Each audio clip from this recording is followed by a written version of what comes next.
Winning Blueprint presents.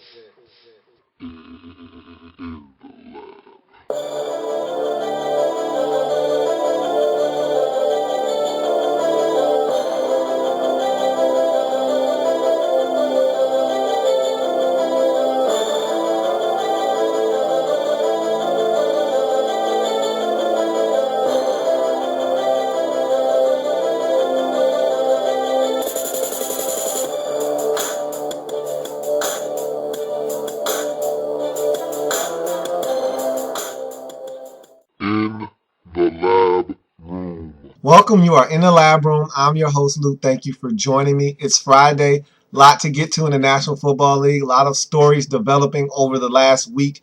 And so let's get right to it, man. As the Urlacher turns in Chicago, man, this thing really started out really slow. I thought that this was going to be resolved. I thought Mark Tresman and the Bears were going to take their time. They were going to allow the market to kind of settle. Then they were going to come back and talk to Urlacher, figure out what was a number that was going to be conducive for both sides, and sit down and come to an agreement. Man, was I wrong. The Bears have basically said to Urlacher, and look, I said that Urlacher needed to make sure that he realized what his value was worth to the Bears at this point in his career. Look, you are a Chicago Bear. You are the face of that franchise, have been for the last decade or so.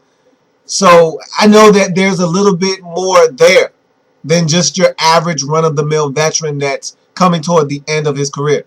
However, you still need to take into consideration that you aren't playing at a high level anymore. You're not the same guy that you were 5-6 years ago. You're a different player, and so you're at the end of your career. You need to be paid as such. You don't need to be paid for what you've been for the franchise, but what you're going to do for the franchise in the 2013 season. And so the Bears made an offer that they thought was reasonable. 1 year, $2 million. And you kind of scoffed at that. You said, what?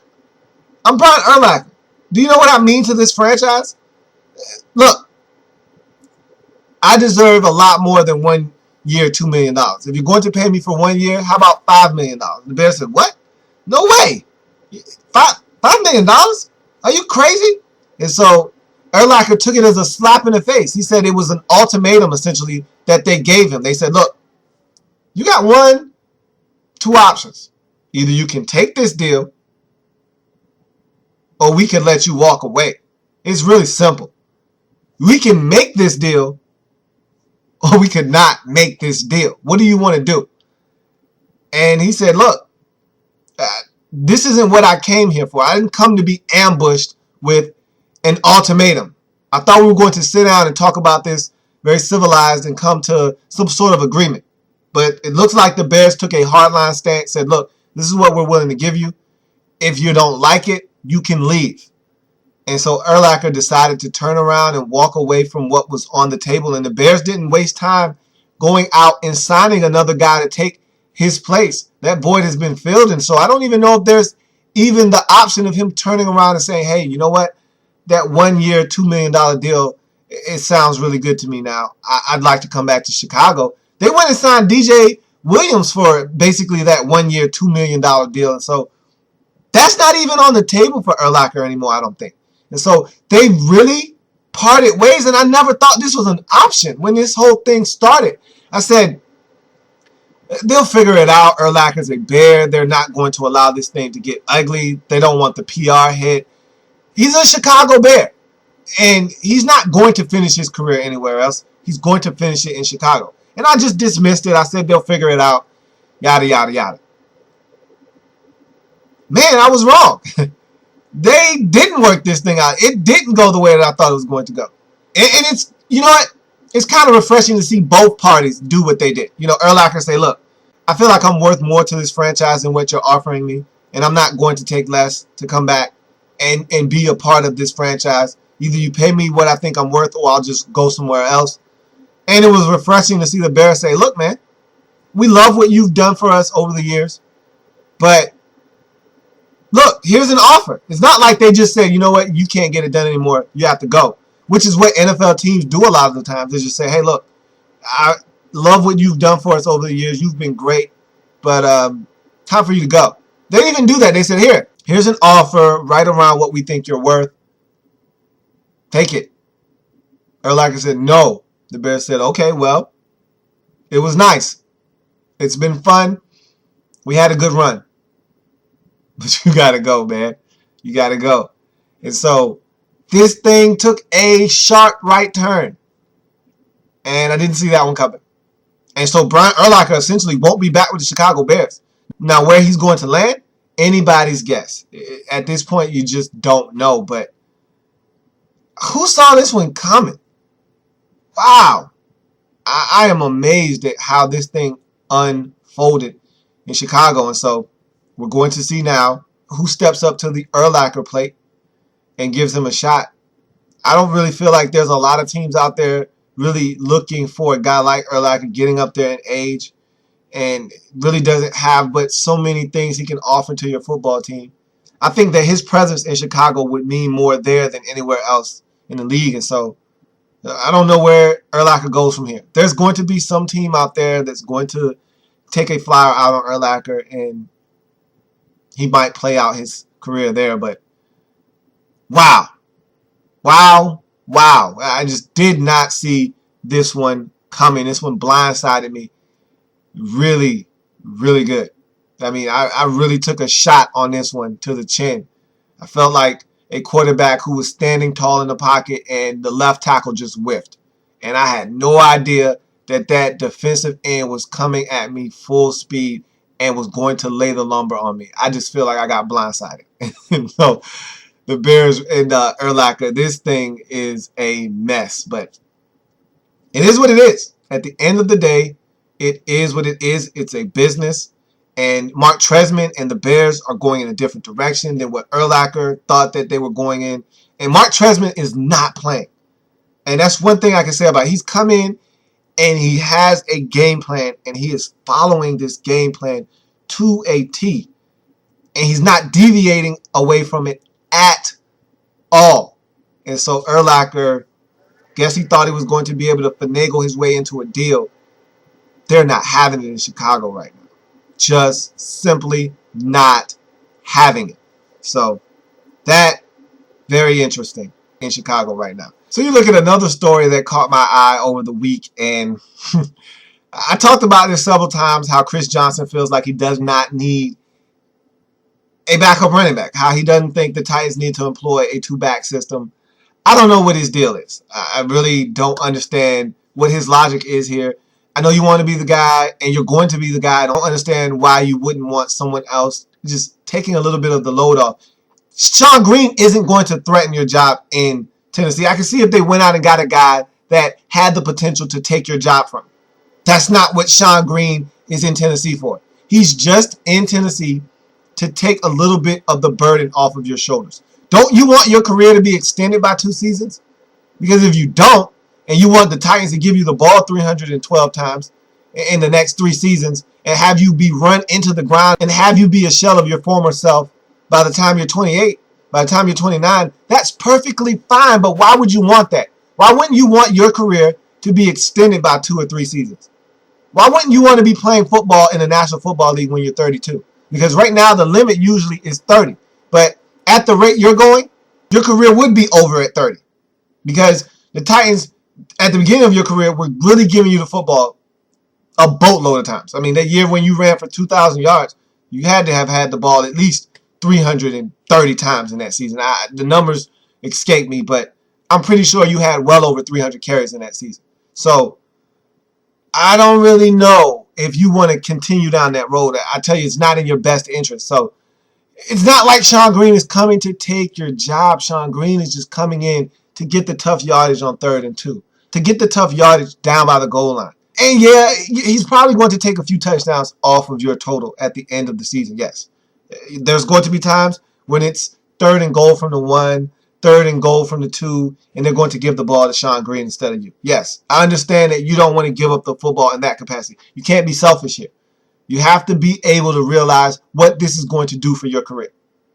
This could extend your career by 2 seasons.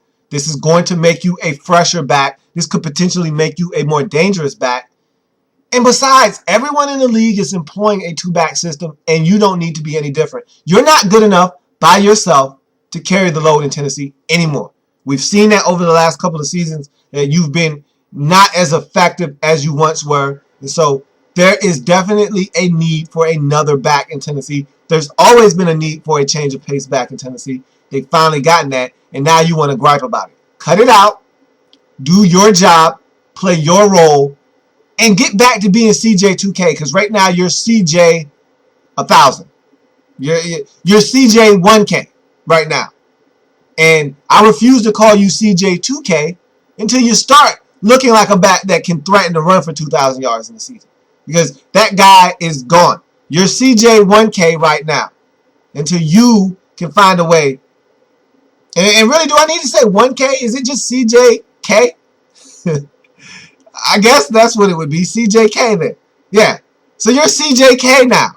Until you can go out and show me that you're the back that ran for 2,000 yards, you're CJK. And so stop talking about what Sean Greene is or isn't going to do and why the Titans went out and got him or shouldn't have or should have.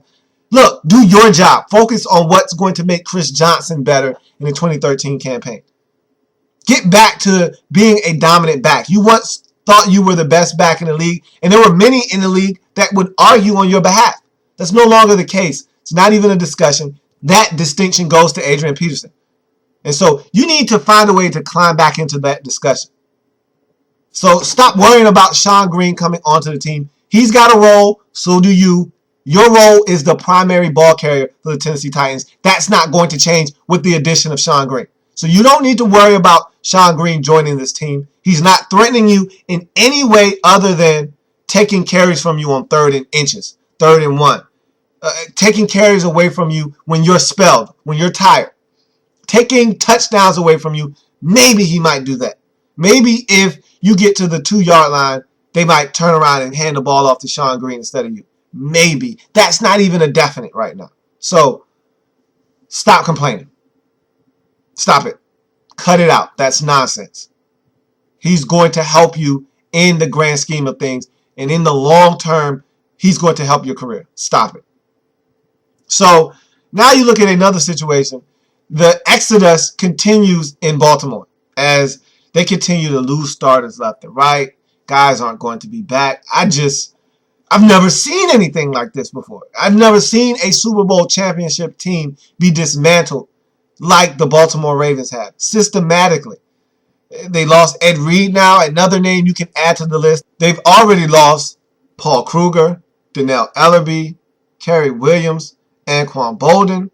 Now add Ed Reed to that list. He just signed a 3-year, $15 million deal in Houston with the Texans. So he's now gone. He's going to finish out his career in Houston. You add another name to that list now, Bernard Pollard. You let him go, but you were hoping maybe we could have him back. No, he's not coming back. He's now in Tennessee, so you can add that name to the list. You look at guys like Ray Lewis and Matt Burke who aren't going to be back. We're talking about 8 guys that played a key role in you winning the Super Bowl. And you could argue, yeah, Ray Lewis was injured and he wasn't as effective as he's been in the past. He was still an emotional leader. He was still a guy that was productive for you on the field. That's going to hurt. That's 8 guys that were key contributors on your team in the 2012 season not going to be back. Never seen anything like that before. You normally lose 1 or 2, maybe 3 guys at the most in free agency. They want to test the waters. They want to cash in on the Super Bowl success and get a big payday. I understand it. It happens all the time. But 8 guys from your team a season ago not going to be back? Never seen it before. Mind-boggling. And the Texans are really happy to get Ed Reed in the fold. And they needed to replace Glover Quinn, who left them in free agency to Detroit. So this is a huge move for the Texans. They've been awfully quiet in free agency, and so this was really their big splash in free agency. They've been working on this one for a while. They wooed Ed Reed. They got him to sign his name on the dotted line. He's going to be a Houston Texan. For the Baltimore Ravens, man, everything is different. Both of your starting safeties, gone. One of your starting corners, gone. One of your pass rushing outside linebackers, gone. Both of your inside linebackers, both of your starting inside middle linebackers, gone. Wow. Whoa. Your starting wide receiver, your best wide receiver, your most consistent wide receiver, gone. Your starting center, gone. Now, I don't worry about the Matt Burke situation as much because I feel like you've got interchangeable parts along that offensive line. You've got guys that can move over, and I think you'll be fine, but you're going to be hurting in some areas. These are some really significant changes to your roster. And we've talked about this ad nauseum already, and so I'm not going to continue to bang this drum, but man, I tell you what, the Ravens are going to look like a totally different team. It's hard to say that the Ravens are looking to repeat when a lot of the guys that helped you win that Super Bowl are no longer there. And so this is going to be interesting. And another thing that I found out on Friday, this is crazy. And if I'm the Ravens, I'm livid. They're going to start the season on the road. When has a Super Bowl champion started the season on the road? The Baltimore Orioles have a game on their schedule in Baltimore for that day, and so it kind of conflicts with the schedule for the Ravens, and so the NFL just decided, look, it's probably best if you just start on the road. Well, then I don't want to start the season out on Thursday Night Football as the Super Bowl defending champions. Let someone else do it then. I don't want to be on the road on Thursday night. Have my game on Sunday then. Don't put me at a disadvantage to start out the season. I am the Super Bowl champions. This is a tradition that you've started over the last 5 or 6 seasons. Don't stop and buck that trend with me. I'm already going through enough changes as it is. Don't take my home opener away from me. It's been done. And so the Ravens, not only are they missing 8 guys that were on their team and significant contributors to their Super Bowl run in 2012, not only are they missing those guys for the 2013 campaign and beyond, but they're going to have to start the season on the road, which is something that a Super Bowl champion team hasn't had to do since, I don't know, 2005 maybe? I mean, I don't even remember when the NFL started doing this, but it's been a while now. 2004, 2003, sometime around there. The NFL started this around 2004, 2005, somewhere in there. Every team that has won the Super Bowl has started out the next season at home on a Thursday night or a Wednesday in one instance. And so, what is the NFL doing here? What are the Ravens? If you're the Ravens, if you're a Ravens fan, you're just like, man, what else could go wrong in this offseason? And you know what the answer to that is? I don't know. But if you're a Ravens fan, you got to be thinking there's got to be more to come. Because just it seems like everything is just not going right for the Ravens. Next thing you're going to know, you're not going to hand your pick in at the draft on time and you're going to miss your slot in the draft. No, that's not going to happen. Ozzie Newsome won't allow something like that to happen. But that's the type of offseason it's been for the Baltimore Ravens. While we're on the topic of the Houston Texans, before I forget, they signed a new punter, Shane Lechler. That's a big move for them. This is a guy that's a Pro Bowl punter in the league, has been at least. Coming off a rough year, dealt with some injuries, and so I think he's going to be a guy that's looking for redemption. He's never really been on a winning football team. He's the last of the Mohicans in Oakland, the last of the Raiders to actually be on a team that was worth anything.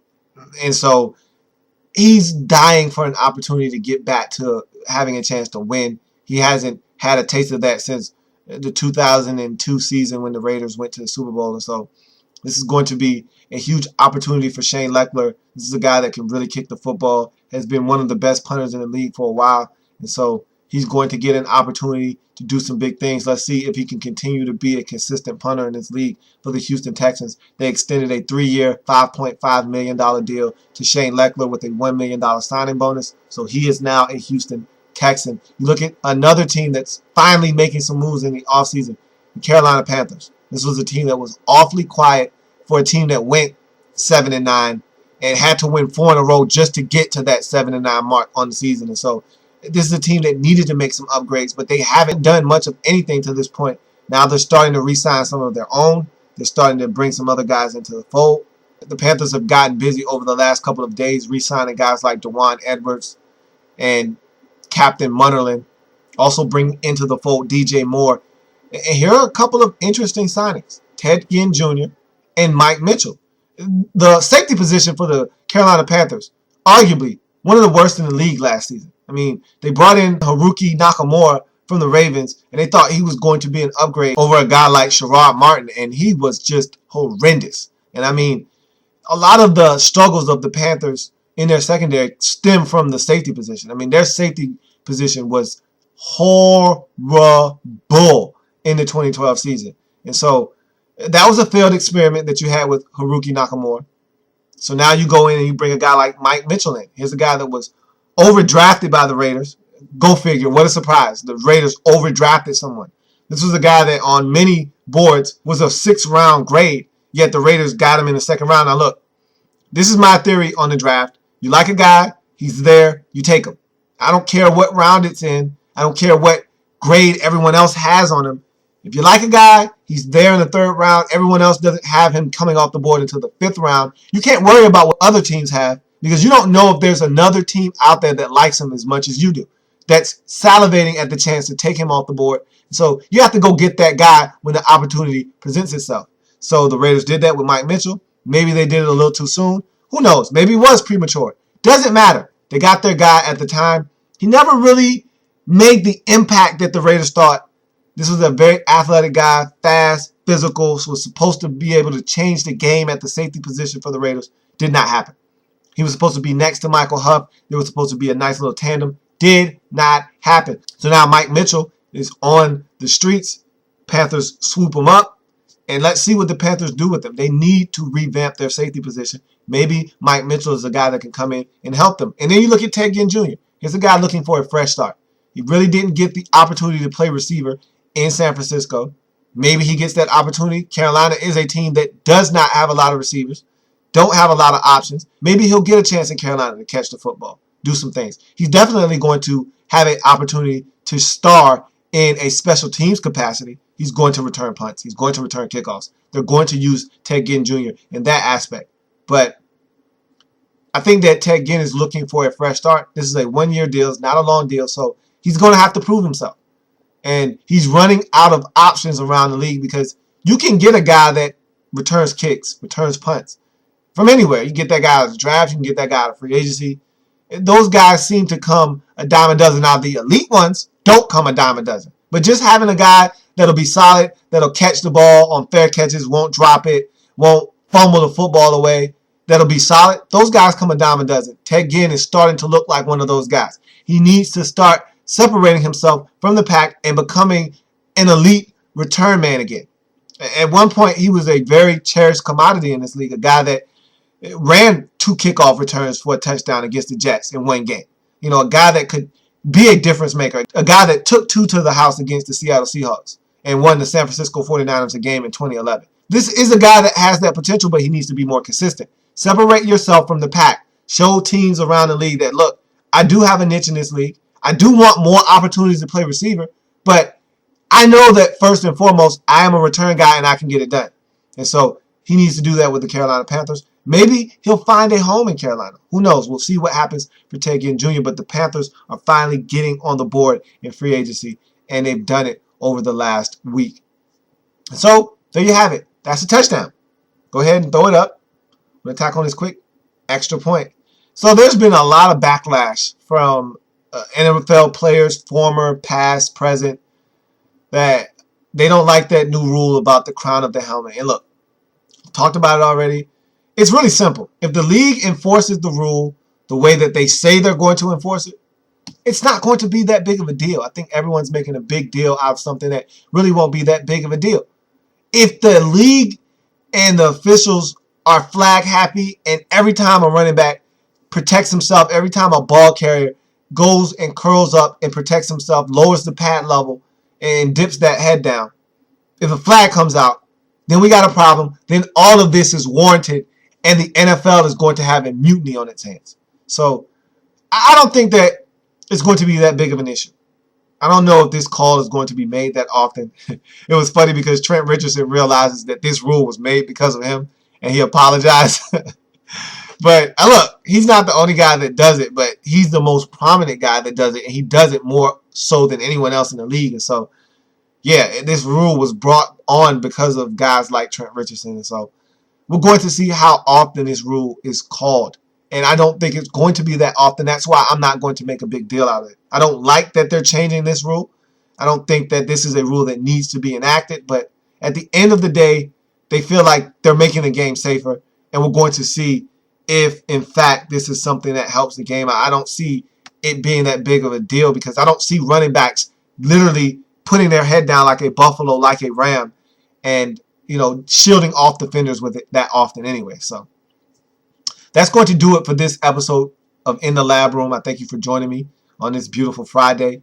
It's been a great episode. Got a lot accomplished. Talked about a lot. I'm still kind of taken back by that Urlacher situation. It's something that I didn't see coming. But again, in this league, it's a business. And sometimes I often lose sight of that sometimes because you think that there's some kind of nostalgia that goes with a guy that's done so much for you.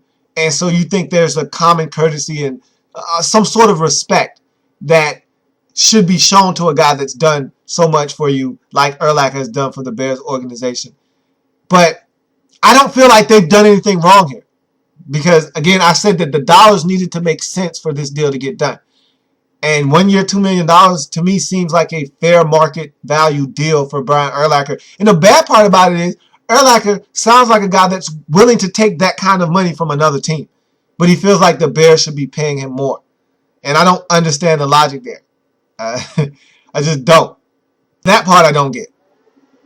I guess I can see where he's coming from. I mean more to this franchise than I do anywhere else in the league. And so my value is a little bit more in Chicago. And so I should warrant that type of money. But at this stage of his career, he needs to realize that you can't get but so much money. And the Bears have a lot of moves that they've made in the offseason. And so I don't want to shell out that much money to you. And so that one caught me off guard. But anyway, there's many ways to contact the show. There's Facebook. In the Lab Room is the Facebook page. Like me on Facebook. There's Twitter. In the Lab Room is the Twitter handle.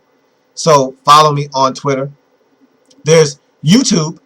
Louis T is the page. Subscribe to the page if you haven't already done so. Please subscribe to the page and support this channel if you haven't already done so.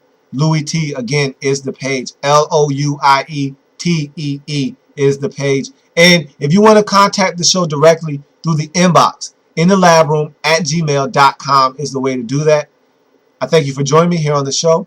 As always, want to see you back here same time, same place. And as always, take care. Have a good weekend. Enjoy your festivities, whatever you're going to get into this weekend. Enjoy the college basketball. I know I will. Can't speak for you, but I know I will be in front of the tube watching some good college b-ball over the weekend, as should you. And we'll come back. We'll talk about all the events over the weekend that happen in the National Football League. I'll see you then. Have a good one.